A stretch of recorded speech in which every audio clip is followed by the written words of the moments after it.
Hola chicos, hoy vamos a empezar a ver el segundo elemento de costos o factor de costos, el factor mano de obra o el factor trabajo, como también se lo suele llamar. Ya vimos el primer elemento, la materia prima, los materiales que tenían ciertas características. Vamos a ver que este segundo elemento tiene otras características distintivas que hacen que lo analicemos separadamente del anterior. Bien. Algunas definiciones.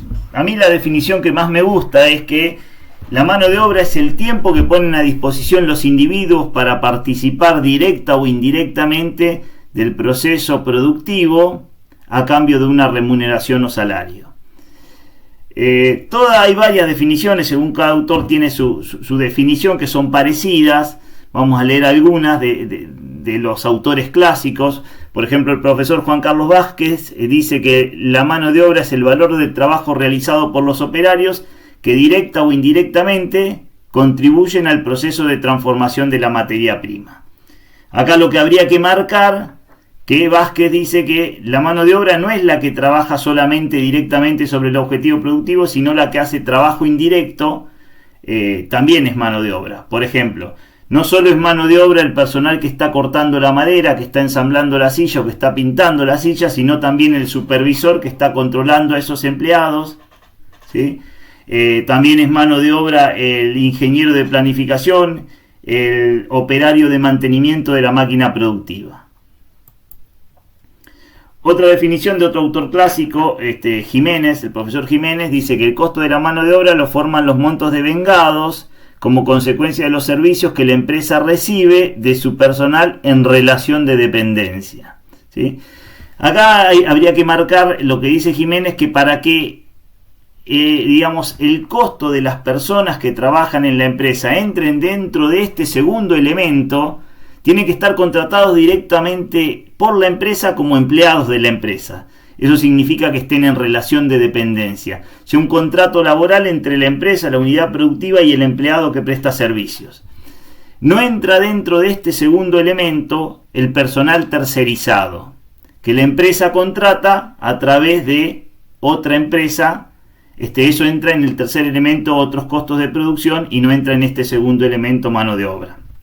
Por ejemplo, si la empresa, para controlar el acceso, contrata una empresa de seguridad, y esa empresa de seguridad contrata a los empleados, lo que está contratando es un servicio, tercer elemento de costo, y no empleados, segundo elemento de costos, ¿sí? Otra definición de otro autor clásico, Cascarini, dice: el gran factor de costo, labor, representa la retribución del trabajo en relación de dependencia. Acá vuelve a aclarar lo que decía Jiménez: trabajo en relación de dependencia, para que sea mano de obra, contratado directamente por la empresa, y sus costos vinculados que conforman lo que genéricamente se denomina cargas sociales. El mismo se halla presente en todas las actividades, sean de producción de bienes, de comercialización de bienes o de prestación de servicios, ¿sí? Ahí Cascarini remarca que este factor interviene en todas las funciones de la empresa. Nosotros en esta primera etapa, cuando estamos estudiando elementos del costo de producción, vamos a hacer referencia a la mano de obra de producción, pero casi con características similares. Este factor puede estar en las otras funciones: comercialización, administración, ¿sí? Y algo nos anticipa de algo que vamos a estudiar en el componente monetario de este factor, que tiene ciertas particularidades, que el costo no es solo el costo que le pago al empleado, lo que liquido, sino que hay costos asociados a la liquidación del sueldo del empleado, las cargas sociales. Eso ahora lo vamos a ver y desarrollar un poquito más cuando veamos el componente monetario de este factor. Otro autor, antiguo titular de la materia, Ernesto Costa, dice que la mano de obra es definida habitualmente como aquel elemento del costo encargado de la transformación. La mano de obra es vista como lo que le cuesta a la empresa el personal mensualizado y jornalizado. Acá hace referencia al tipo o la mecánica de contratación: personal mensualizado contratado por mes, personal jornalizado contratado por día. Esto es independiente, digamos, de la mecánica de cómo calcular el costo, sino indican distintas unidades de tiempo de contratación. y hace referencia a la mano de obra productiva, la que participa del proceso de transformación. Acá habría que aclarar ya sea directa o indirectamente, ¿sí? Bien. Otro profesor, Enrique Cartier, dice que el esfuerzo humano, la mano de obra es el esfuerzo humano para transformar la materia prima, es exclusivo para las producciones fabriles. Estamos hablando de mano de obra de producción, de un elemento del costo de producción, y da algunas características que ahora vamos a estudiar. Dice que es un elemento de adquisición comprometida. Recuerden cuando habíamos visto categorización de los factores, decíamos que había factores que eran de libre adquisición y factores de adquisición comprometida, y los de adquisición comprometida eran más riesgosas. Bueno, ahí marca Cartier que este es un factor de adquisición comprometida, tiene riesgos de generar ociosidad, y la genera habitualmente. Y aclara, el empresario compra habilidades y competencias del empleado, a cambio se compromete a pagar una suma de dinero, ¿sí? Cuando compra este factor, de nuevo, por ahí lo que decíamos en la definición original, es el tiempo que ponen a disposición los individuos para participar del proceso productivo, obviamente con sus habilidades. No es que se compra la persona, se compra el tiempo de la persona o las habilidades que va a poder ejecutar la persona en un tiempo, ¿sí? Bien, vamos habiendo visto estas 5 definiciones, vamos a resumir algunas características, ¿sí?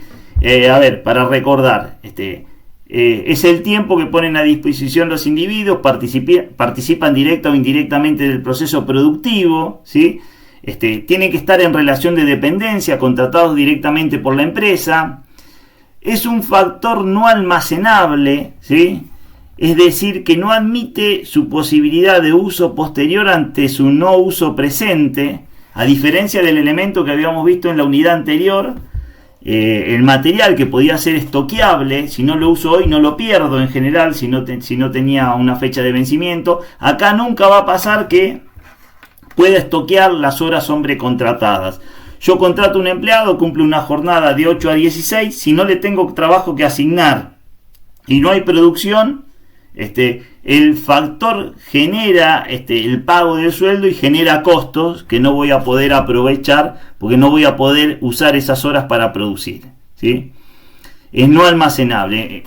Digamos, la unidad de disponibilidad coincide y el momento con el de empleo, y si no tengo actividad hoy pierdo esas horas. El empleado se queda ocioso.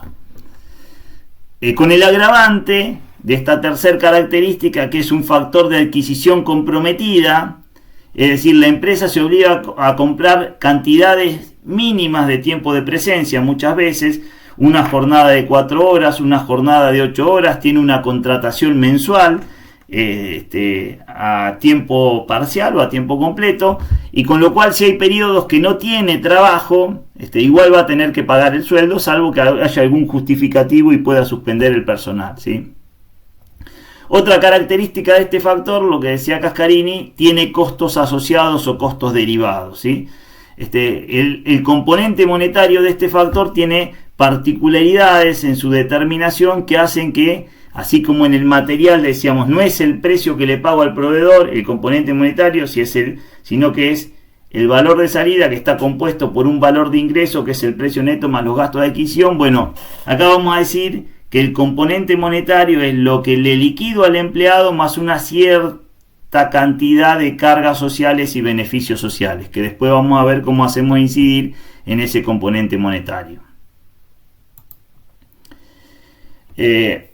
Bien, para entender cómo se genera este costo y las características de este factor, hay que entender la mecánica, cómo se contrata y se paga este factor, ¿sí? Y hay varias mecánicas. Este factor que también es otra característica, por ahí no enunciamos, es un factor que está muy regulado legalmente, ¿sí? La ley de contrato de trabajo, convenios colectivos, jurisprudencia, que rigen la mecánica de contratación que hay entre la empresa y el empleado, ¿sí? Entonces, cómo se contrata puede ser de distintas maneras, en función de las unidades producidas, es lo que se llama remuneración a destajo. En este caso la mano de obra es un factor variable, le pago por cada unidad producida, ¿sí? Otra mecánica de contratación de mano de obra es en función del tiempo trabajado, es decir, ahí le pago por tiempo de presencia, el empleado va y cumple el horario, produzca poco, mucho, nada, o no tenga actividad, va a cobrar lo mismo porque se le paga por tiempo de presencia. En este caso es más bien un costo fijo o semifijo.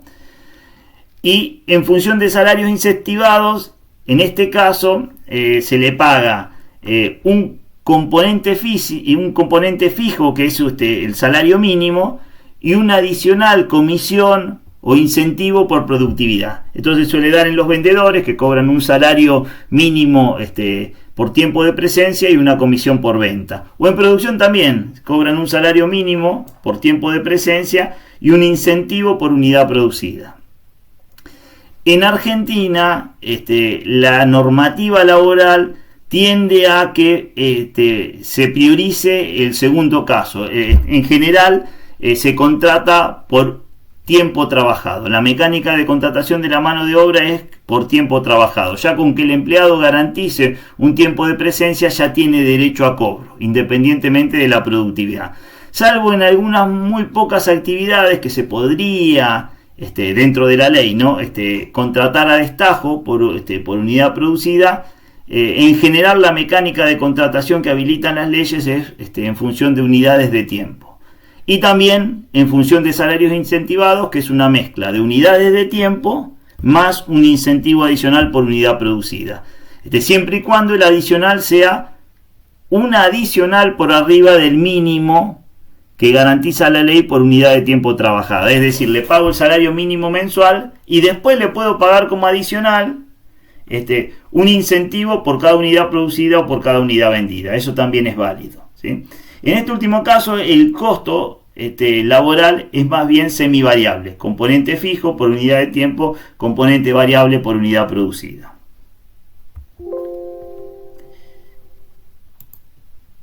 Bien, como todo factor, este factor se costea, o el costo surge de multiplicar el componente físico por el monetario. El componente físico es la cantidad de unidad de factor por unidad objetivo, y el componente monetario es el costo del factor por unidad de factor. La característica del componente físico y monetario de este elemento de costo es que se mide en unidades de tiempo el factor. El componente físico está dado por unidades de tiempo por cada unidad objetivo. Y el componente monetario está dado por costo del factor por cada unidad de tiempo. El tiempo es algo intangible, se puede medir, pero no se puede ver, tocar, sino que se puede medir con un reloj. Y muchas veces no es tan fácil de ver el tiempo eficiente del tiempo productivo, del tiempo de presencia. Después vamos a ver esas mediciones de los distintos tiempos. Y el tiempo se puede medir en distintas unidades: minutos, segundos, horas, días, meses, ¿sí? Años. Se fija una unidad de tiempo y en esa unidad de tiempo, en general es la hora, se determina el componente físico, horas hombre por unidad objetivo, cuántas horas hombre tardo en cortar una silla, y el componente monetario, cuál es el costo laboral de cada hora hombre de corte, ¿sí? Y de ahí surge el costo laboral. Bien, acá hay un ejemplo: componente físico, 5 horas hombre de un oficial carpintero por cada mesa, componente físico. Tiempo en unidades de tiempo para hacer un objetivo productivo, componente monetario, costo por unidad de tiempo. Tiene que ser la misma. Si yo elijo horas hombre para determinar el componente físico, el componente monetario tiene que estar en horas hombre, de tal manera que se pueda simplificar o anular. Si elijo minutos, pueden ser minutos, pero minutos en los dos, en el componente físico y en el monetario. O puede ser días, o puede ser meses, pero la misma unidad de tiempo debe ir en los dos componentes, el físico y el monetario.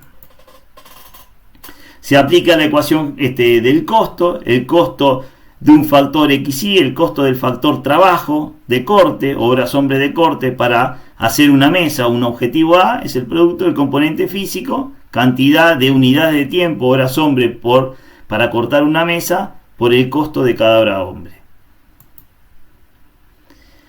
Bien, en cuanto al componente físico, cantidad de unidades de tiempo por unidad objetivo, ahí puedo trabajar con dos variantes, ¿sí? Con un componente físico normalizado, ese surge de hacer un análisis previo, ¿sí? Un estudio de tiempos y movimientos, teniendo en cuenta el tiempo normal que debería tardar cada operario en hacer una tarea. Cuando hablo, no hablo ni del tiempo óptimo ni de un tiempo ineficiente, tiempo normal, ¿sí? Yo lo mido durante una jornada laboral al empleado que trabaja razonablemente eficiente, ni trabaja desgano, ni trabaja hiper rápido, y ese es el componente físico normalizado, ¿sí? Cálculo surge de una medición de tiempo y lo aplico a futuro, ¿sí? Y el componente físico resultante tiene que ver con el tiempo que realmente se gastó en la tarea, ¿sí? Es un análisis ex post, surge de el tiempo que estuvo trabajando dividido la cantidad de unidades objetivos que alcanzó el empleado. Se supone que el tiempo resultante puede ser mayor que el componente físico normalizado, sobre todo si no hay buena supervisión, ¿sí? El empleado en la realidad puede trabajar a un ritmo un poco más lento que el componente físico normalizado. Después vamos a ver qué pasa con eso, porque eso da lugar a un tipo de improductividad. Bien, vamos a analizar el componente físico de este factor, ¿sí? Vamos a empezar primero por el componente físico, cantidad de unidades de tiempo por unidad objetivo. Cuando hablamos de tiempo, del componente físico, vamos a ver que hay distintas categorías de tiempos que se le pueden medir al empleado. Distintas categorías de tiempo que se le pueden medir al empleado, y esto genera confusión, porque son todos tiempos relacionados con cada empleado y con este factor, y no todos significan lo mismo. Al menos podemos identificar 4 tipos de tiempos distintos. Primero está el tiempo contratado. ¿Qué es el tiempo contratado? Es el tiempo que debería cumplir el empleado de acuerdo a convenio colectivo o a la ley de contrato de trabajo, si no falta nunca. Yo contrato un empleado en jornada completa, 8 horas por día, durante 25 días hábiles al mes, debería trabajar 200 horas al mes, si no falta nunca. Y es un tiempo, teórico, y es el horario que debería cumplir. Después viene el tiempo de presencia. El tiempo de presencia, ¿qué es? Es el tiempo que realmente el empleado está dentro de la empresa, que cumple, ¿sí? ¿Por qué puede haber diferencia entre el tiempo contratado y el tiempo de presencia? Y porque el empleado falta. Hay días que el empleado debería venir a trabajar y no viene. Por distintas causas. Puede ser que falte de manera injustificada, ni siquiera avisa, eso no da derecho a cobro del sueldo. Puede ser que falte avisando, dice no puedo ir, pide una licencia sin sueldo, ¿sí? Eso tampoco da derecho, si pide una licencia sin sueldo, da derecho a cobro o a pago por la empresa, no genera costo laboral, ¿sí? O puede ser que el empleado falte justificadamente y la ley o los convenios colectivos garanticen el pago. Por ejemplo, se enferma, se accidenta, pide licencia especial por examen, por matrimonio, ¿sí? Pide vacaciones. Ahí hay ausencias justificadas que son pagas, ¿sí? El empleado cobra y no viene a trabajar. Esas son las discrepancias entre el tiempo contratado y el tiempo de presencia. Se podrían conciliar. Tiempo contratado menos ausencias da el tiempo de presencia, ¿sí? Después viene otra categoría de tiempo, que es el tiempo productivo. Del tiempo que el empleado está en la empresa, es decir, que vino a trabajar, los días que vino a trabajar, no toda la jornada está trabajando productivamente. Por ejemplo, supónganse que un empleado que está contratado 200 horas, no faltó nunca, no hay ausencias, con lo cual el tiempo contratado es igual al tiempo de presencia. Pero de las 8 horas que cumple por día, entra a las 8 de la mañana, se va a las 16 horas, tiene una hora de pausa al mediodía para comer, ¿sí? Que es paga, es dentro de la jornada laboral, y es un tiempo de descanso que lo usa el empleado para descansar y comer, ¿sí? Entonces el tiempo de presencia por día son 8 horas, pero el tiempo productivo son 7, porque hay una hora que no está trabajando, no está produciendo.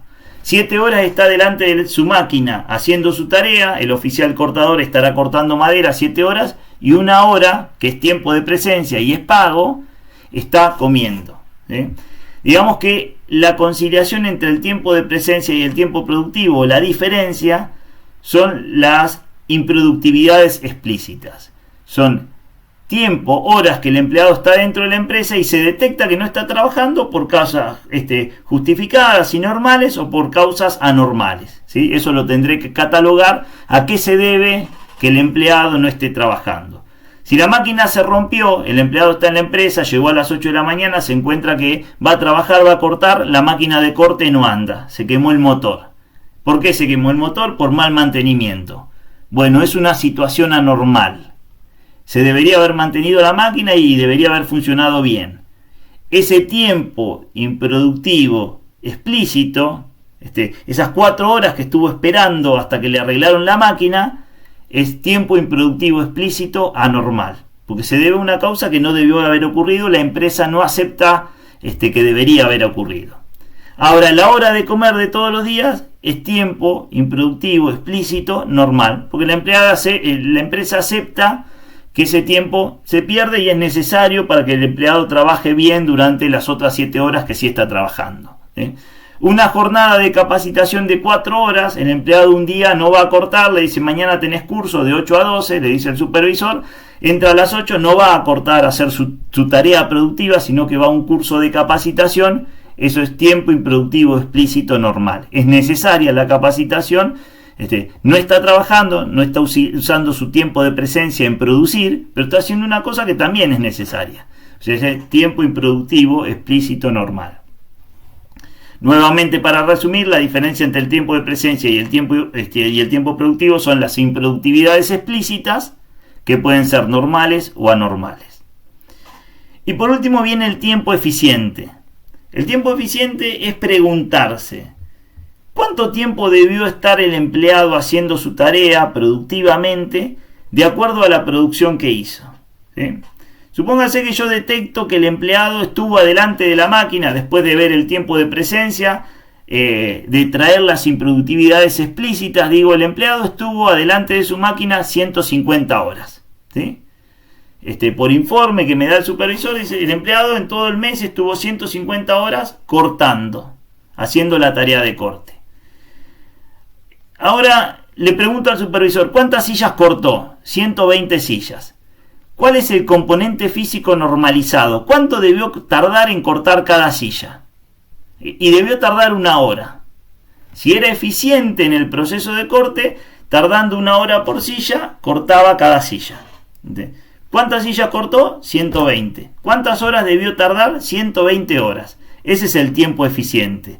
Surge de hacer el nivel de producción que tuvo el empleado por el componente físico normalizado, el tiempo que debería haber gastado por cada unidad objetivo. Ese es el tiempo eficiente, 120 horas, estuvo cortando 150, hay 30 horas que son improductivas. Eso se llama, la diferencia entre el tiempo productivo y el tiempo eficiente se llama improductividad oculta. A diferencia de la diferencia entre el tiempo de presencia y el tiempo productivo, que era improductividad explícita, la diferencia entre el tiempo productivo y el tiempo eficiente se llama improductividad oculta. Surge porque el empleado trabaja a un menor ritmo del que debió haber trabajado, ¿sí? Por diversas cuestiones, porque está desmotivado, está desganado, está enojado, porque no le aumentaron el sueldo, entonces trabaja a media máquina. ¿Sí? Bien, esas son las 4 categorías de tiempo y cada uno tiene su mecánica de medición. ¿Sí? Las diferencias entre esas 4 categorías de tiempo es lo que marcábamos recién. La diferencia entre el tiempo contratado y el tiempo de presencia son las horas de ausencias. La diferencia entre el tiempo de presencia y el tiempo productivo es la improductividad explícita, que puede ser normal o anormal. Y la diferencia entre el tiempo productivo y el tiempo eficiente es la improductividad oculta. Ahora vamos a ver cada uno de esos y cómo medir cada uno de estos tiempos. ¿Sí? El tiempo contratado, ¿cómo se mide? Surge del convenio, de hacer una cuenta de acuerdo al convenio. Tengo que ver qué me dice el convenio. Dice, esta categoría laboral debe trabajar de lunes a sábados, 8 horas por día. ¿Cuántos días de lunes a sábado hay en el mes? 25 días laborables. Por 8 horas por día, ese es el tiempo contratado. Es el tiempo que debería venir el empleado en horas, si no falta nunca. Si tengo 20 operarios, el tiempo contratado son 8 horas por día, por 25 días al mes, 200 horas por operario, por los 20 operarios, 4.000 horas. Ese es el tiempo contratado. El tiempo de presencia es el tiempo que el empleado realmente vino a la empresa. Se puede sacar de 2 maneras. Tiempo contratado menos las ausencias. Cuando tengo un mecanismo de medición de ausencias, el supervisor me informa, hoy faltó, o el departamento de recursos humanos recopila los certificados de ausencia, y hago tiempo contratado menos ausencias, justificadas o injustificadas, y llego al tiempo de presencia. O se puede medir aisladamente y conciliar con alguno de los mecanismos de medición de control de ingreso a la empresa. Hoy ya están muy generalizados los mecanismos de control de ingreso. Pueden ir desde una simple planilla donde se anota y un supervisor o un responsable de recursos humanos anota el horario de ingreso y de salida y firma el empleado, ¿sí? O pueden ir por mecanismos un poco más complejos. Vamos a ver algunos de los mecanismos más viejos. Uno es anotar en una planilla y firmar. Otro es la tarjeta reloj, una cartulina que hay una por cada empleado, por cada legajo, que se guarda en un casillero. Llega el empleado, en el horario que llega, saca la tarjeta, la pasa por el reloj y el reloj estampa el horario de ingreso, y a la salida hace lo mismo, estampa el horario de salida. Esta tarjeta o esta cartulina el departamento de recursos humanos la recopila a fin de quincena o a fin de mes y ve horario de entrada y de salida, saca las horas de presencia por diferencia, ¿sí? Es más artesanal este cálculo, ¿sí? Y ve el tiempo de presencia. Si hay algún día que no tiene fichada, es evidentemente un día de ausencia que habrá que analizar si el empleado trajo el justificativo para pagarle o no. Otros mecanismos de medición un poco más modernos son las tarjetas magnéticas, ya sea con banda magnética o por aproximación.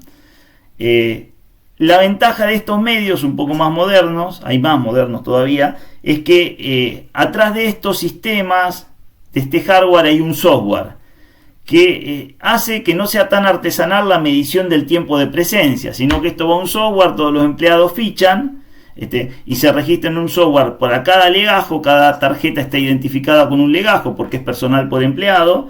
En un software se registra el horario de ingreso y el horario de salida. Por diferencia, el mismo software saca el tiempo de presencia e informa automáticamente quiénes están hoy dentro de la empresa y quiénes faltaron, ¿sí?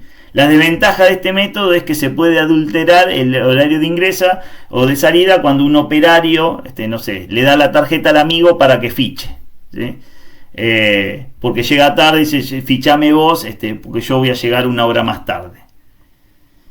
Entonces, otros mecanismos más evolucionados son sistemas de control de acceso por datos biométricos, ya sea por huella dactilar, biometría de manos. Ahí esto ya es inviolable en el sentido de que no puede mandar al amigo a fichar, tiene que venir el empleado porque ficha con su huella dactilar o su biometría o su forma de mano, ¿sí?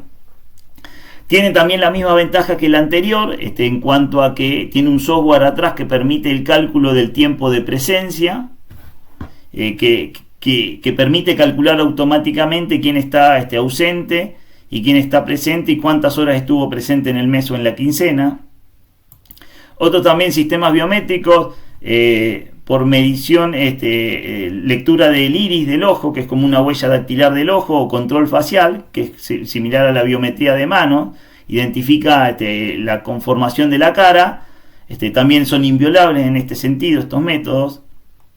Todos tienen el mismo objetivo: ver el horario de ingreso, el horario de salida, sacar tiempo de presencia mensual o quincenal y quién faltó para averiguar la causa de ausencia. Es decir, tiempo contratado surge del convenio, tiempo de presencia por algún mecanismo de medición de estos vistos, ¿sí? Más rudimentario, más evolucionado. Y después tenemos el tiempo productivo. El tiempo productivo es el tiempo que el empleado está realmente adelante de su máquina haciendo su labor. Y para conciliar con el tiempo de presencia hay que explicar el tiempo, la improductividad explícita, el tiempo improductivo explícito, es decir, el tiempo que el empleado estuvo en la empresa trabajando en su máquina y que estuvo en la empresa no trabajando por distintas causas. Eso se hace a través de lo que se llama boletas de tiempo, partes diarios, informes de operarios por departamentos. Son distintos informes, todos tienen el mismo objetivo: informar qué estuvo haciendo el empleado en su tiempo de presencia. Fichó a las 8 de la mañana, la entrada fichó a las 16 horas. ¿Qué estuvo haciendo esas 8 horas? Eso, ¿quién lo informa? En general un supervisor del empleado, que llena estos mecanismos, que son de mecanismos de medición alternativos. Según la empresa cambia el nombre y por ahí cambia un poco la forma, ¿sí? El supervisor lo que carga es, bueno, estuvo de 8 a 16, explicará, de 8 a 12 estuvo cortando tal orden de producción, de 12 a 1 comió, de 1 a 3 de la tarde estuvo en jornada de capacitación, de 3 de la tarde a 4 volvió a cortar tal orden. ¿Sí? Eso es lo que tiene que hacer el supervisor. De estas boletas de tiempo, partes diarias o informe de operario por departamento surgen dos cosas: el tiempo productivo y la improductividad explícita. Después catalogará el analista en costos si esa improductividad explícita es normal o anormal. ¿Sí? Algunas formas de estos mecanismos de medición, una boleta de tiempo que no tiene por qué tener este formato, no es que es un formato estándar, cada empresa lo hace a su manera. Sí tiene que tener algunos datos básicos, tiene que tener el nombre del empleado o el legajo, ¿sí? Esto lo llena el supervisor, ¿sí? Fíjense, acá está el nombre del supervisor que lo llena y lo firma, y explica, tiene una estructura de tabla de doble entrada donde tiene semanal esta boleta de trabajo. Por cada día de la semana el supervisor informa qué hizo este empleado. De 8 a 12 estuvo trabajando en la orden de producción 5. Acá no informa, pero lo puedo suponer, podría informarlo. De 12 a 1 estuvo comiendo, y de 1 a 5 de la tarde estuvo cortando o trabajando en la orden de producción número 6. Total 8 horas. ¿Sí? Y así día por día el supervisor va informando qué hizo el empleado en su tiempo de presencia. Acá jueves y viernes no informa más, informa acá que estuvo trabajando a la mañana y a la tarde en la misma orden, ¿sí? Otro formato alternativo, son formatos alternativos, y básicamente cualquiera de estos formatos, llámese boleta de tiempo, parte diario, informe de trabajo, informe departamental por operario, tienen que decir del tiempo de presencia que estuvo haciendo el empleado. Con imputación de costos, en qué orden estuvo trabajando o en qué centro de costos y qué horario y cantidad de horas que estuvo. Este es otro formato alternativo donde se le pone la fecha. Esto también es por operario. El empleado José García, legajo 150, el 22 de septiembre estuvo trabajando en la orden 5, ¿sí? Para cortar mesas de 8 de la mañana a 12, 4 horas. Y acá se le puede poner una imputación de centros de costos.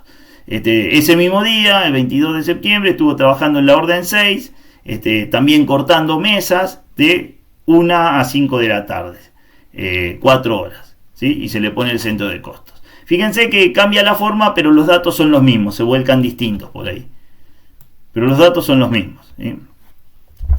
De esa boleta de tiempo, parte diario, informe departamental, informe por operario por departamento, ¿sí? Surgen dos cosas. El tiempo productivo es el tiempo que el empleado estuvo cortando, haciendo su tarea habitual, ¿sí? Cortando, ensamblando, pintando, y las improductividades explícitas. ¿Qué dijimos? Las improductividades explícitas pueden tener dos características: ser normales, estar originadas por situaciones aceptadas por la empresa, que la empresa acepta como normal, o pueden ser anormales, ¿sí? Improductividades, tiempos perdidos que la empresa no acepta que se hubiesen perdido y no los tolera como normales.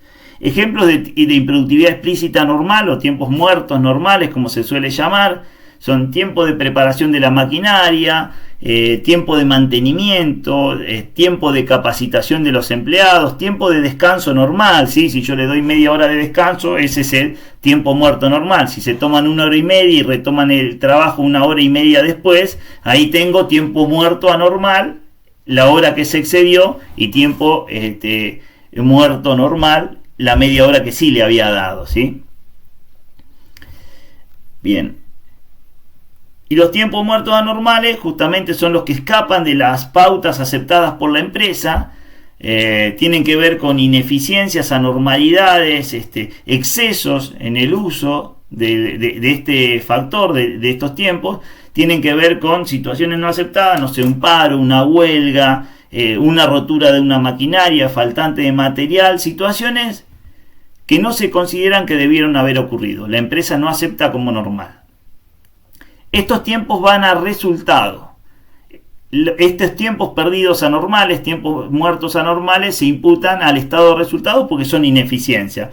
La improductividad explícita normal, la anterior, es parte del tercer elemento de costo, otros costos de producción. No es costo directo de producción, pero sí costo indirecto de producción. ¿Sí? Va al tercer elemento de costo, ¿sí? Como mano de obra indirecta. Bien. Y por último, habíamos dicho la diferencia entre el tiempo productivo y el tiempo eficiente es la improductividad oculta. Tiene que ver con que el empleado está trabajando, pero no está trabajando al ritmo que debería tener. Está trabajando más lento, como a desgano.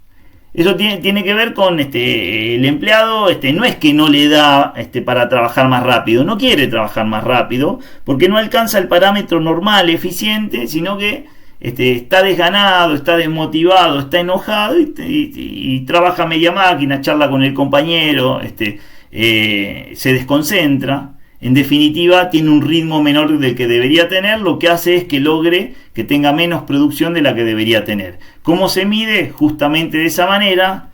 Se hace un cálculo técnico de la producción que tuvo por el tiempo que debería haber tardado por cada unidad producida, eso es el tiempo eficiente, contra el tiempo que surge de la boleta de tiempo que estuvo haciendo la tarea. Si hay una discrepancia es improductividad oculta, y eso va al estado de resultados porque es una ineficiencia, ¿sí? Tiene que ver con no alcanzar el componente, el tiempo eficiente que debería haber alcanzado. Vamos a ver un ejemplo, chicos, para poder identificar los distintos tipos de tiempo. Dice, una carpintería cuenta con un empleado que trabaja 8 horas por día, de lunes a sábados, es decir, trabaja 25 días laborales al mes y 8 horas por día. Esos son 200 horas al mes. Ese es el tiempo contratado que cumpliría el empleado si no falta nunca por ninguna causa. A fin de mes, el Departamento de Recursos Humanos informa que el empleado faltó 2 días por enfermedad.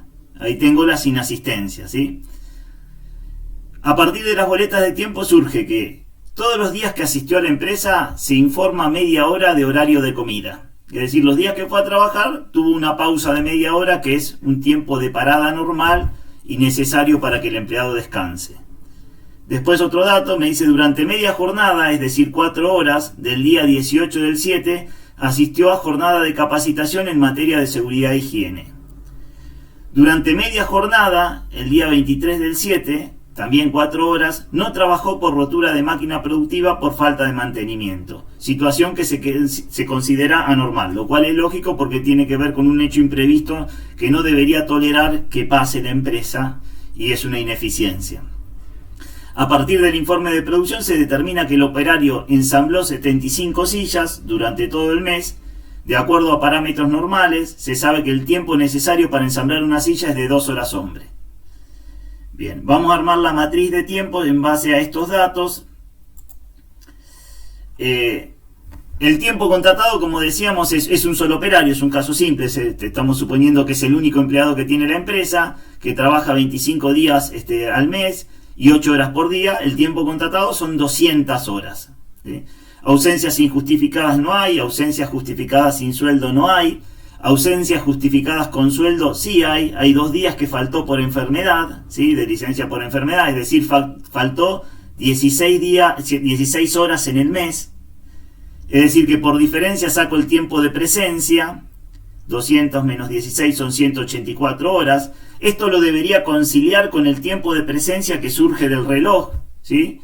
Del software que me arroja el reloj. En muchos casos el dato que se tiene es el tiempo de presencia y por diferencia se saca el tiempo de ausencia y ve lo que se justifica va justificado, lo que no se justifica es ausencia injustificada, ¿sí? Esas 184 horas de presencia tienen una explicación en las boletas de tiempo, parte diario, informe departamental por empleado, ¿sí? Y acá informó en la boleta de tiempo el supervisor que todos los días que fue a trabajar tuvo media hora de descanso para almorzar, ¿sí? Es decir, tenía que ir 25 días. Hay 2 días que faltó, que estuvo enfermo. Es decir, los días que fue a trabajar son 23 días, 25 menos 2. Por media hora de descanso son 11,5 horas que el empleado estuvo en la empresa, pero no estuvo trabajando. Es improductividad explícita y en este caso es normal porque la empresa acepta que es necesario que el empleado descanse para poder tener un ritmo razonable en el turno tarde, ¿sí? Luego me dice el enunciado que hubo un día que 4 horas estuvo en una jornada de capacitación, perdió 4 horas, no estuvo trabajando en su tarea habitual, pero eso no significa que esto sea ineficiencia, esto es tiempo perdido normal, también es necesaria la capacitación para que haga un buen trabajo, para que no se accidente, ¿sí? Y después el enunciado me dice que hubo otras 4 horas que no pudo trabajar otro día porque se rompió la máquina, y me aclara que esto no es tolerado por la empresa, es decir, esa pérdida de tiempo es una ineficiencia por mala gestión de algún empleado que no hizo el mantenimiento de la máquina. Esas 4 horas son tiempo improductivo anormal, que también restan del tiempo de presencia para llegar al tiempo productivo. El tiempo productivo es la diferencia, tiempo de presencia menos improductividades explícitas, normales y anormales. 164 horas y media estuvo el empleado adelante de su máquina haciendo su tarea, que es ensamblar sillas, ¿sí? Luego me dice que, de acuerdo a informe del supervisor, el empleado ensambló en todo el mes 75 sillas y el tiempo normal de ensamble, el tiempo necesario, es de 2 horas por silla. Es decir, el tiempo eficiente que debió gastar para la producción que tuvo es de 150 horas.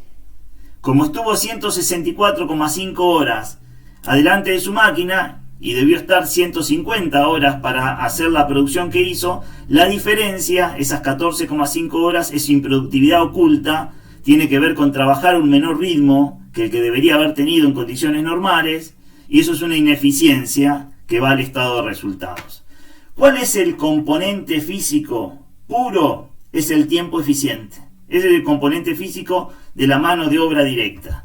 Siempre cuando hablo de componente físico y del monetario también, hablo de cantidad de recursos necesarios, con lo cual no admite ineficiencias, y el tiempo eficiente es el que no admite ineficiencias. Entonces, ese es el componente físico, ya sea en términos de unitarios, 2 horas por silla, en términos totales mensuales, 150 horas por mes, que debería imputar como mano de obra directa, ¿sí? Como segundo elemento de costo.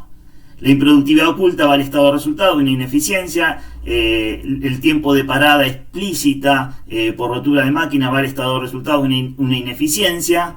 El tiempo, la improductividad explícita normal va a ir al tercer elemento, a otros costos de producción como mano de obra indirecta. Después vamos a ver si estamos en órdenes o procesos, hay una diferencia en el mecanismo de imputación. La mano de obra indirecta va al tercer elemento, y en procesos no hay mano de obra indirecta, es decir, queda como tercer elemento. Y en la ausencia justificada con sueldo, ¿sí? Las 16 horas que le pagué al empleado, pero no estuvo trabajando y está garantizado el pago por la ley, eso lo vamos a hacer incidir en el componente monetario a través de un índice, de un coeficiente, para aumentar el valor hora. De tal manera que vamos a medir el valor hora de la hora trabajada, incluyendo las ausencias pagas. Es decir, las ausencias justificadas con sueldo se suelen, no es el único mecanismo, se suelen poner en el componente monetario a los efectos de normalizarla, que es lo que vamos a ver en el próximo video. Bien, muchas gracias.